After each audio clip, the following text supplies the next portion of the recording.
This is Arliss. Now, on the art scene, the on-again, off-again auditions for the Tuna Little Theater production of My Fair Lady are on again.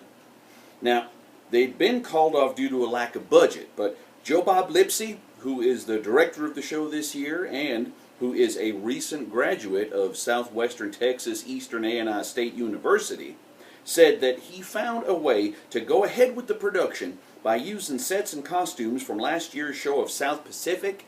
And according to Joe Bob, this is going to be the first production ever of My Fair Lady set in Polynesia. P.D. Fisk. This is P.D. Fisk, speaking to you for the Greater Tuna Humane Society. Now, you know, we receive a lot of flack here at the Humane Society saying we're insensitive to the needs of fish. Now, this is not true. We care a great deal about fish. We understand that when you take a fish out of the water with a hook in his mouth and rip it through its jaw and then take out a knife and stick it in the anal opening and cut it up to the neck and then scrape the insides out, that fish feels that. Fish feel pain. They're just very, very subtle about expressing it. So, please join the growing number of Americans who prefer their fish in rivers and streams and not on a plate with tater tots. This is P.D. Fisk for the Greater Tuna Humane Society. Thank you. This is Jody, the youngest child, but I'm also going to be reading Bertha for the dialogue. Jody, honey, you want some more oatmeal? No, Baba. How about some of these biscuits and gravy, honey? You hardly even touched them. I already had some, Mama. Well, baby, I could fry you some more bacon. Mama, I don't want nothing. Is there something wrong with them hash browns? No, Mama. Well, have some more. Jody, what's that out there on the back porch? Oh, no, Jody, you didn't. I will not have another puppy. Mama, it followed me home. Where'd you get it? From P.D. Fisk. That P.D. Fisk has given you another dog. You cannot have another dog, Bill Jody. But I'll take care of it, Mama.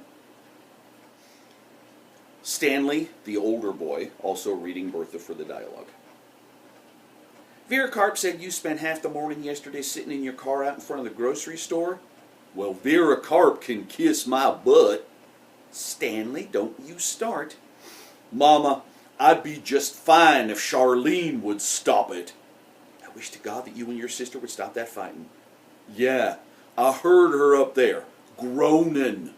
Stanley, she'll hear you. Locks the doors, turns on the water, starts groaning. Stanley! Every time the groaning starts, I know she's trying to squeeze into another pair of my blue jeans. Now, Stanley, you may be big yourself someday. If I am, shoot me. Stanley! Mama, she ripped out 3 pair of Wranglers in the last month.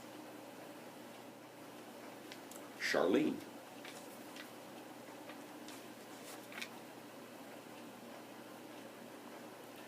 My Tuna by Charlene Buemiller.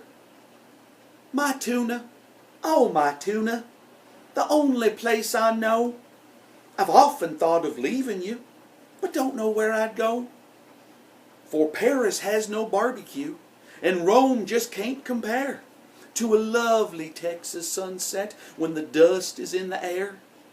But Tuna, oh my Tuna, please stay just the way you are, 'cause I just think the world outside of Tuna is bizarre. Dee Dee Snavely. And a holly jolly Christmas to you too, Thurston. It's Dee Dee Snavely asking you, do you know how dangerous it could be in this day and age to ride unarmed in a one-horse open sleigh? Well, lay your fears to rest, because Dee Dee's is stocked to the ceiling with this Christmas with weaponry for the home, the car, and the workplace. God forbid, during this joyous season, that anyone listening should become the victim of a Christmas theft. But wouldn't you rather shoot someone than watch them run off with your new toaster? I know I would. So whether it's a stun gun, judo clubs, or just a simple old-fashioned switchblade, when you come to Dee Dee's, you'll have a holly jolly Christmas, and the criminal will have a silent night. One last one, Vera Carp. Oh, hi, Vera Carp. Welcome to Coweta Baptist Church, where everybody's welcome, even Catholics. Hi, how are you? Isn't that the prettiest dress? I used to have one just like that years ago. Isn't it wonderful how some people can just wear anything? Well, I thought you were dead. I don't remember who told me that, but I'm so glad they were wrong. How are you? How are you? I, Vera Carp, President of the Smut Snatchers of the New Order, in the absence of our President, the Reverend Spikes, do hereby declare this meeting to be officially open.